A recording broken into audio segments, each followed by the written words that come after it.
Amigas y amigos, en este bloque vamos a traer un tema que tiene que ver con la historia de la Antártida. ¿Por qué? Porque la Antártida, como decíamos, Argentina participa ininterrumpidamente desde principios del siglo XX. Sin embargo, el tratado que la protege en cuanto a los reclamos de soberanía no es de aquella época, es de 50, 60 años posterior. Vamos a estar conversando con el futuro doctor en historia, Pablo Fontana. Él de base es historiador de la Universidad de Buenos Aires, pero participa del Instituto Antártico precisamente con estos temas. ¿Cómo te va? ¿Qué tal? ¿Cómo les va? ¿Bien?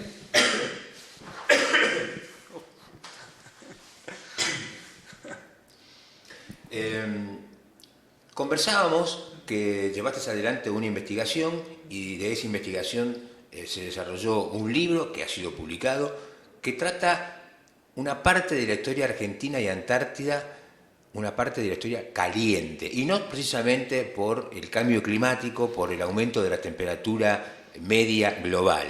¿Por qué? Sí, bueno, caliente en el sentido de que fue el periodo de mayores tensiones entre los países que tienen historia antártica. Esto es, bueno, durante la década del 40 y la década del 50, hasta que se llega a la firma del Tratado Antártico. Es un periodo que comienza poco antes del estallido de la Segunda Guerra Mundial, con tensiones que van subiendo, principalmente entre Gran Bretaña y Argentina, con algunos incidentes armados. Digamos que el punto de mayor tensión fue en el 52, cuando hubo, bueno, un incidente armado en Bahía Esperanza, y en el 53 cuando los británicos destruyen un refugio argentino, uno chileno, y apresan a los marinos argentinos que estaban en el refugio. Estas tensiones van en aumento, como decía, hasta 1955, pero después en el 55, con el desplazamiento de Perón y de Churchill en el poder, más otros factores, bueno, van a minorar hasta que en el 59 se llega a la firma del Tratado Antártico. Ese es uno de los ejes que trabajo de historia antártica. Sí. Por supuesto, apasionante, porque no es común, al menos que yo recuerde, no tengo conocimiento de todo este cúmulo de antecedentes, documentos, historia viva argentina desde no hace mucho tiempo atrás, ¿verdad? Y esta segunda parte que señalás, ¿qué tiene que ver con qué temas? La segunda parte... De la parte que vos estás investigando. De esas dos décadas. Sí, el periodo que va del 55 al 59 sirve para entender cómo es que de ese periodo de conflicto se llega a un, digamos, un status quo pacífico en el continente, que tiene que ver con distintos factores. Recién hablaba del desplazamiento de Perón y de Churchill. También, bueno, hay una pérdida de interés económico inmediato en la Antártida. Esto es por el aceite de ballena, que en la década del 30 y del 40 era fundamental. De hecho, es uno de los factores que llevan al conflicto en la década del 40.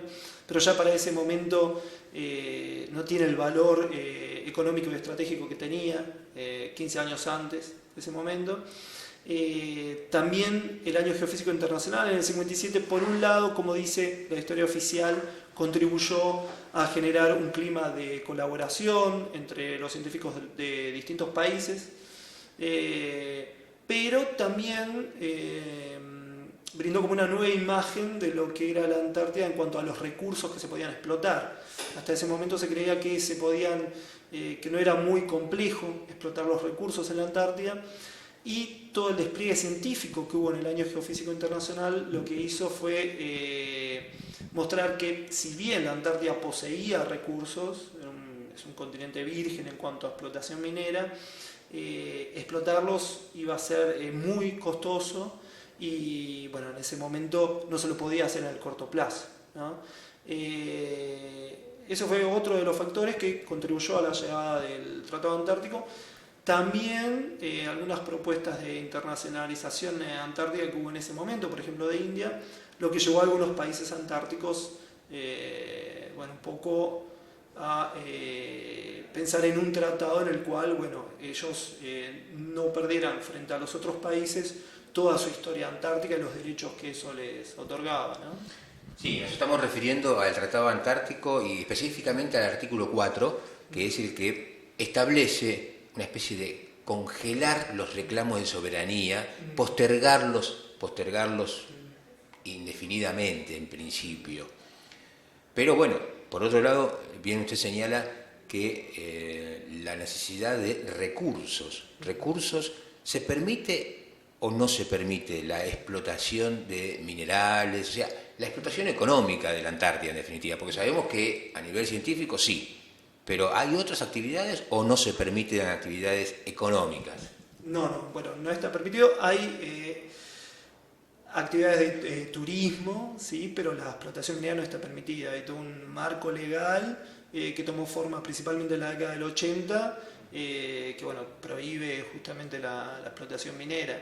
Esto, bueno, mientras que se sostenga el Tratado Antártico y se respete, va a ser así, pero bueno, esperemos que siempre es un equilibrio frágil, ¿no? Que depende de las naciones que forman parte del tratado, de los gobiernos. Como historiador, usted investiga atrás. ¿Qué proyección le ve a la Antártida? Bueno, eso es un poco complejo. Se supone que lo tenemos prohibido hablar del futuro. Pero creo que es un ejemplo. La Antártida es un ejemplo en cuanto a colaboración científica, en cuanto al marco legal también. Quizás suene un poco utópico, pero creo que es un buen ejemplo también para que en el futuro se aplique quizás fuera de la Tierra, también en la Luna, ¿por qué no pensarlo? O en Marte, en algún momento en que el ser humano logre colonizar otros espacios. Eso tiene que ver con el espacio ultraterrestre, ¿verdad? Sí. Los tratados, que ya los hay, aparentemente suena muy lejano, pero los hay, de colaboración. Más que ahora, ¿no? Que ya hay de países como Estados Unidos que han enviado sus expediciones a Marte y más allá de Marte. No lo sabemos en qué vamos a terminar, pero por ahora estamos acá, con los pies en la Tierra, Antártida. Antártida es el ejemplo para la Tierra. No se aplica para el otro lado del mundo, para el Ártico, que bien podría aplicarse.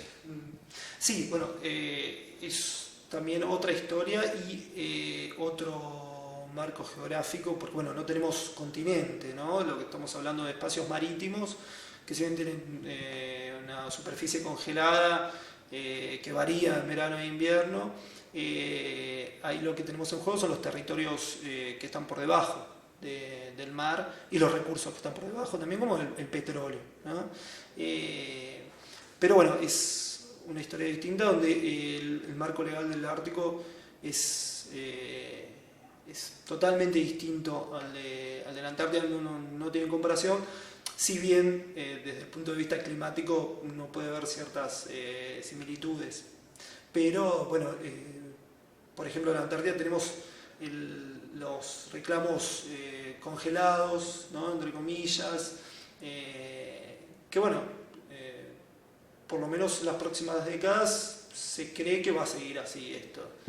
Para un historiador que ya tiene un libro publicado que se llama La pugna antártica, es justamente estas 2 décadas de conflicto que hablábamos. La firma del Tratado Antártico, que puso tranquilidad, ¿no? Puso, bueno, paremos la pelota.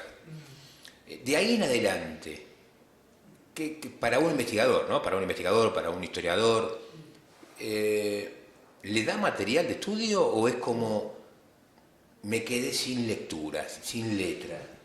No, hay material porque, bueno, tenemos todo lo que es la historia científica, pero también hay una historia diplomática, o sea, no porque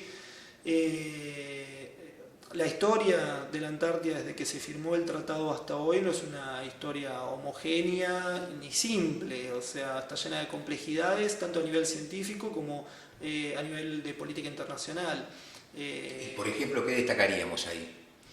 Sí, bueno, es interesante, quizás la década del 70, la década del 80, fines de los 70 y principios de los 80, hay discusiones en torno a la explotación de los minerales. En algún momento parecía inminente que se iba a comenzar con la explotación, después se llegó a un acuerdo de que no se lo iba a hacer, después llega el Protocolo de Madrid en el 91, que es de conservación, de protección del medio ambiente, también lo que es el despliegue de familias, tanto por Argentina como por Chile, en ese momento, Argentina en el 78, Chile 6 años después, que es historia de alguna forma de poblamiento de la Antártida. Planes que en Argentina ya existían desde mucho antes, pero que por cuestiones políticas se pudieron concretar recién en esa época. ¿Sí?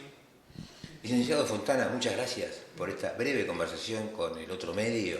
Seguramente vamos a volver a encontrarnos, a enriquecernos con nuevos descubrimientos de estos documentos que aparecen protegidos en alguna oportunidad por confidencialidad, que luego se desprotegen pasado determinada cantidad de años, y ahí ustedes, al estudiarlos, al leerlos, descubren cosas y sacan conclusiones y las ponen en palabras entendibles para que nosotros podamos leerlas en los libros que ustedes publican. Bueno, muchas gracias, gracias a ustedes. Amigas y amigos, Juan José Dimas para El Otro Medio en Español. Gracias por acompañarnos.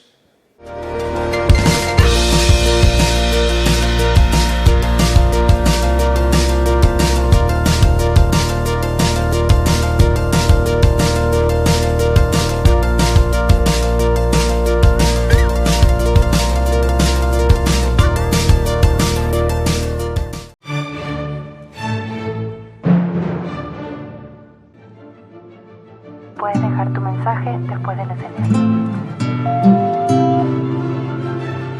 Para comunicarse con la productora, llame al 15 611 72582. Amigas y amigos, para anunciar en El Otro Medio, llame al 15 61 17 25 82 o por correo electrónico a comercialelotromedio@yahoo.com.ar.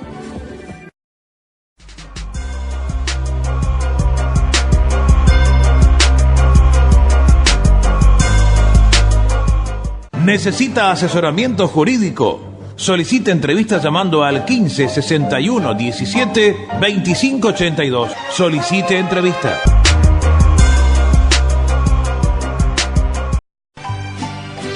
Y nos dieron las 10 y las 11, las 12 y la 1 y las 2. amigas y amigos, cerramos El Otro Medio. Pasa y todo queda.